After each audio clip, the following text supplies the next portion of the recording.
Hello everyone, hi, namaskar, adab, sat sri akal. I hope all of you are doing well and I welcome all of you to Crime Tak family. The Central Bureau of Investigation recently filed an FIR against Anil Deshmukh, the former Home Minister of Maharashtra. And the FIR was lodged on the complaint of former Mumbai Police Commissioner Paramveer Singh.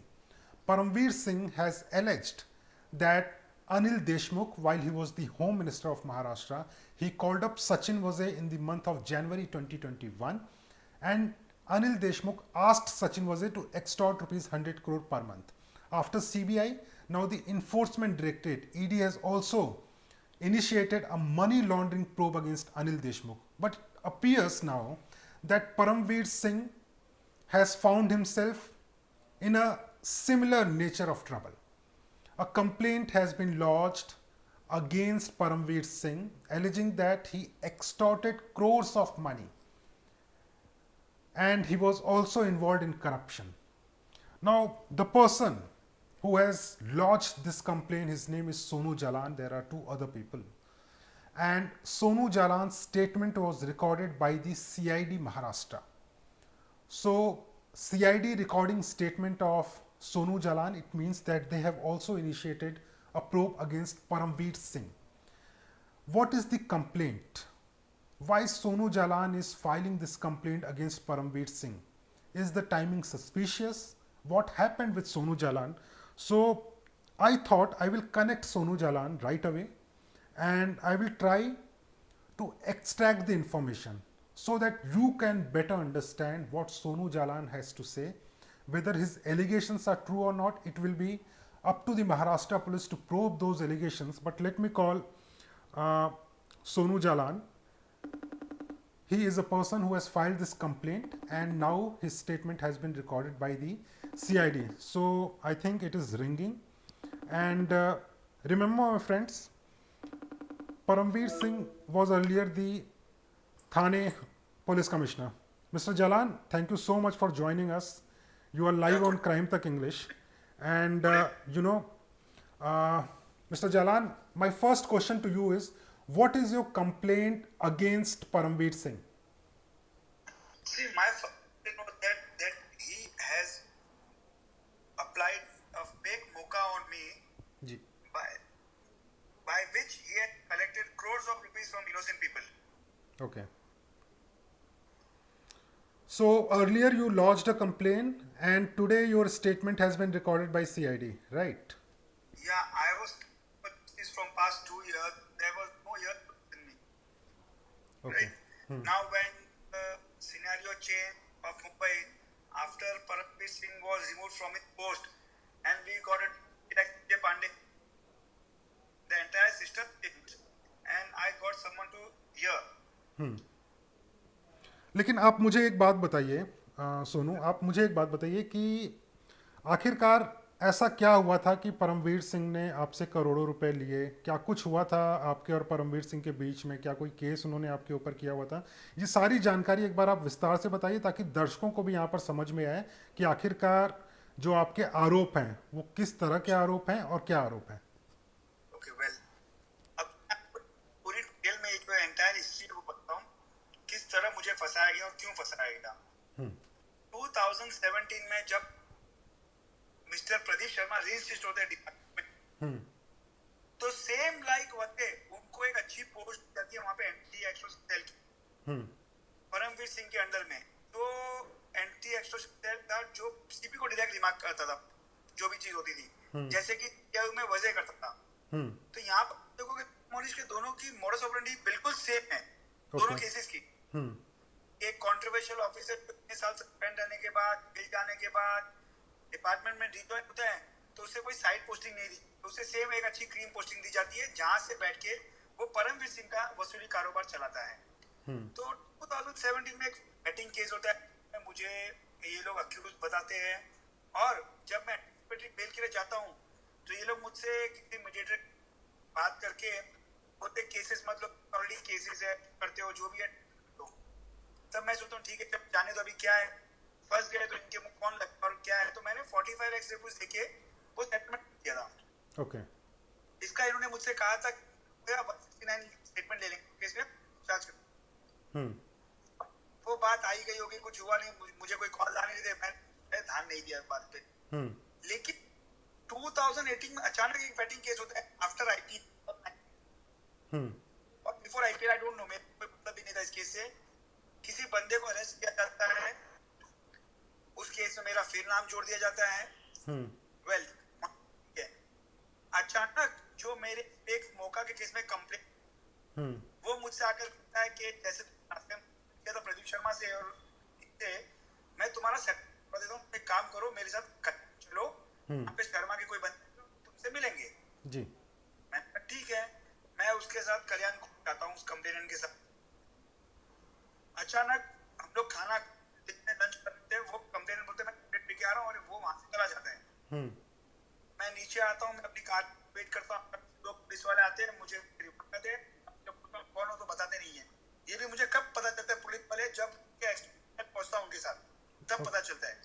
तो basic पहले मेरा kidnapping होती है, execution cell ले जाया जाता है, वहां पर प्रदीप शर्मा जी के सामने मुझे खड़ा किया जाता है, और कोई बात नहीं, कोई ने प्रदीप शर्मा का एक असिस्टेंट हुआ आज यूनिवर्स केस में, और उस वक्त भी सस्पेंडेड था वो। प्रदीप के साथ दिन भर उसके ऑफिस में पहुंच रहता था, जिसको लाना मारना काम वही सकता था। उसने मुझे मारा पकड़ते, देन फिर राइटर के पास भेज दिया जाता है, किसी स्टेटमेंट पे साइन लिया जाता है बिना पढ़ाए, एंड देन रात को फिर मुझे दिया जाता है।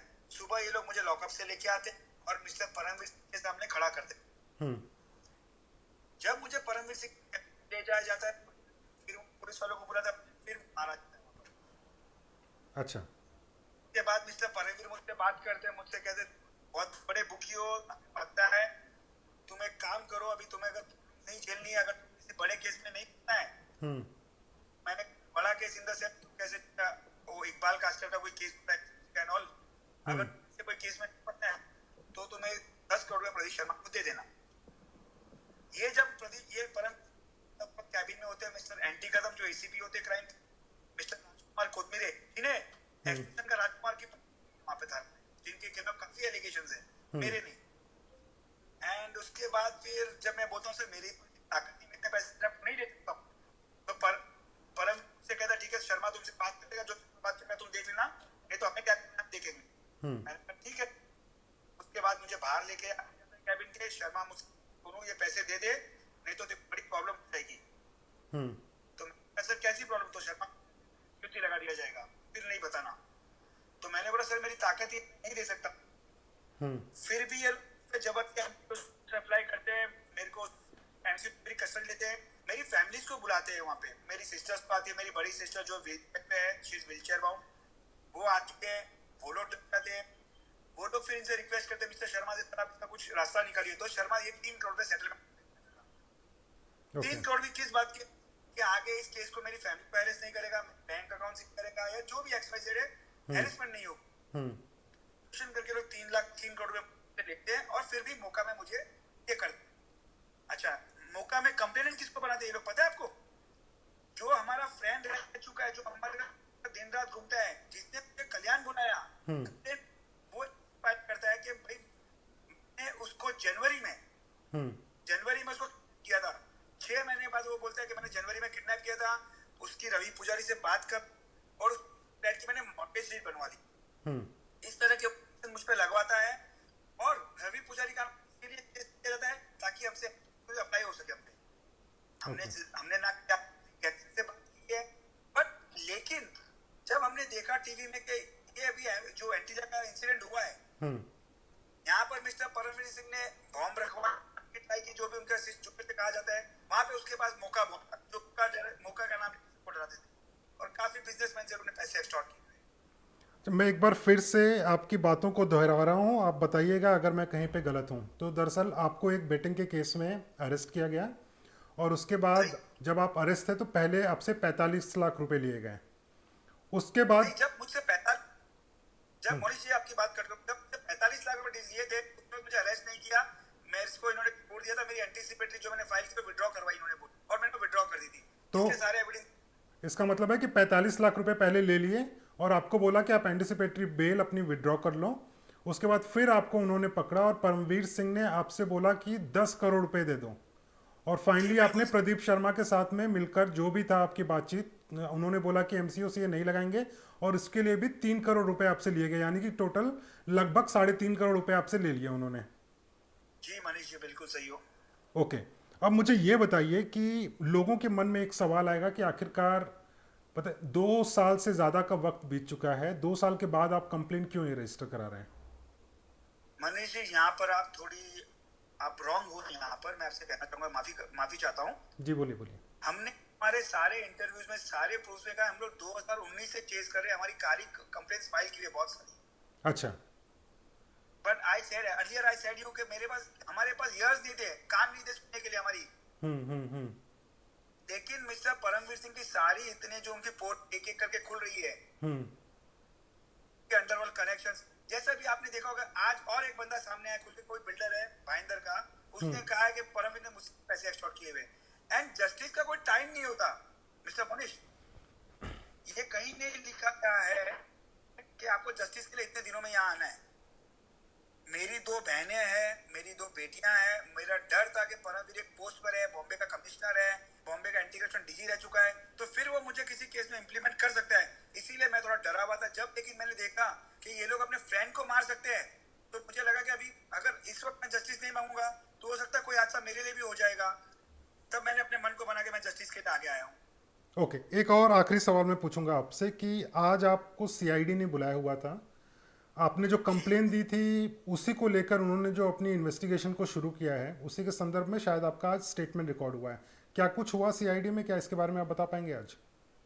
जी मोनी जी, पहले तो हमें बहुत अच्छा लगा कि आज जब हमें न्याय मिलने की उम्मीद जागी है और डीआईडी ने हमें स्टेटमेंट के लिए बुलाया है, तो हम काफी एक्साइट होकर वहां गए थे। हमने काफी सारे उनको स्टेटमेंट लिखवाए, हमारे काफी सारे एविडेंसेस दिए उन्हें, जो हमारे पास इनके व्हाट्सएप चैटिंग, जो वॉइस कन्वर्सेशन, काफी सारी चीजें उनको डिजिटल एविडेंसेस दिए उनको हमने। और समय कम होने के कारण उनसे फिर कहा है कि आप फ्राइडे को फिर आइएगा, जो और बाकी एविडेंस है उससे भी लेके आइए, ताकि हम ये एविडेंसेस और आपका स्टेटमेंट लेके हमारे सीनियर्स को भेज सके, और कैसे हमें न्याय मिलता है वो सीनियर्स इनसे डिसाइड करेंगे कैसे क्या करना है केस का आगे। अभी आपकी क्या डिमांड रहेगी? क्या परमवीर सिंह और जो पुलिस वालों ने आपको परेशान किया, आपसे पैसे ज़बरदस्ती वसूले, उनके ऊपर आप क्या कार्रवाई चाहते हैं? और दूसरा, क्या आपको भी डर लगता है कि कहीं आपकी जान को खतरा ना हो? जी बिल्कुल, हमें भी डर लगता है हमारी जान को खतरा नहीं हुए। जब मिस्टर गाड़गे जो एक पुलिस ऑफिसर है, वो डरते हैं कि उनकी फैमिली को या उन्हें कुछ हो जाएगा, उन्होंने पुलिस प्रोटेक्शन की डिमांड की है। हम तो एक साधारण आदमी है, ऑब्वियसली हमें हमारा डिमांड करना जायज है कि हमें पुलिस प्रोटेक्शन दिया जाए और हमारी फैमिली की जान की रक्षा की जाए। चलिए, बहुत बहुत शुक्रिया हमसे बात करने के लिए। Thank you Manish ji. Thank you, thank you, thank you. So this is a person, his name is Sonu Jalan. He initially filed a complaint before the Maharashtra DG, also with the Chief Minister of Maharashtra, the other senior officers of Maharashtra, and now today the CID Maharashtra recorded his statement. Now in brief, if I can explain you what he said, because there was, I understand there was, his voice was breaking. Briefly what he said, in 2017, he was called up by the police in a betting case. He moved anticipatory bail. In anticipation that he might be arrested, he filed an anticipatory bail application before the court. He allegedly got a call from Pradeep Sharma. Pradeep Sharma asked him to withdraw the complaint and he will not do anything, and he demanded 45 lakh rupees. 45 lakh rupees was given. But according to Sonu Jalan, when 45 lakh rupees was given, after that a case was filed, and the day case was filed, he was again called by Pradeep Sharma at the Thane police office, and there initially he was beaten up, and later on he was taken to the chamber of Paramveer Singh, who was then the police commissioner, and later on Sonu Jalan alleges that Paramveer Singh asked him to pay rupees 10 crore, and if 10 crore is not paid, then an MCOCA case will be filed against him. He was also threatened that he will be framed in a kidnapping case which is linked to underworld. So finally he settled the amount to rupees 3 crore, and rupees 3 crore was given to Pradeep Sharma. But still he was arrested and he was in jail till 2019. In 2019, he got out on bail, and after getting out on bail, he is fighting for justice. He also says that he was scared of his life when Paramveer Singh was Mumbai Police Commissioner, and when now he is not Mumbai Police Commissioner, he has got courage to file this complaint, and on the basis of that complaint, his statement has been recorded by CID. Sources have told me within the CID, I called up one officer that what is your plan? They are saying that first they will verify the complaints, and if the allegations are found true in the primary investigation, then a case will be lodged against Paramveer Singh. So it appears that the trouble is not only mounting for Paramveer Singh but also to the other officers. Sachin Vaze is also arrested. Rajkumar Kothmire, the person who allegedly took 2 cars of Mayuresh, who claims that Mansukh Hiren might have been killed in his car. Kothmire is also linked to this person, Sonu Jalan. Now that person is also under scanner of NIA in the bomb planting case. Mr. Pradeep Sharma is also under scanner. He has also been questioned by the National Investigative Agency. I don't know what is the truth. I don't know if these allegations are true or not. But what I want to tell you, ladies and gentlemen, that on such allegations there should be a probe and truth should be found. This person also, a while back he was telling us that he is fighting for justice. Yesterday we spoke to Mayuresh. He said he is fighting for justice. We are hearing the allegations. As a reporter, I will follow this story. I will come back to you if there are any more updates in this case. And end of the day, what I wish is that if these allegations are true, then a fair probe should be done, and it should not be political in nature.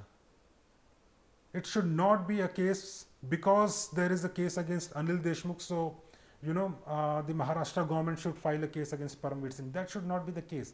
There should be a fair probe. It should be investigated that what was the role of Mr. Paramveer Singh, the Mumbai Police Commissioner, what was the role of Pradeep Sharma, Rajkumar Kothmire, Sachin Vaze. All these officers should be probed, and if anyone is found guilty, I think a precedent should be set for the other police officers of country that you are protector of this society. Even if this person, Sonu Jalan, even if he was involved in betting or any other crime, there is a system. You can file a case, you can arrest, and the matter will go to the court. Court will decide based on the evidence. But extracting money, giving false hope, misusing the opportunity, these things are illegal, completely unacceptable by any police officer. Maybe even if the person is a police commissioner or a constable, it is completely illegal, and I think there should be a fair probe in this entire matter. Thank you so much for watching this.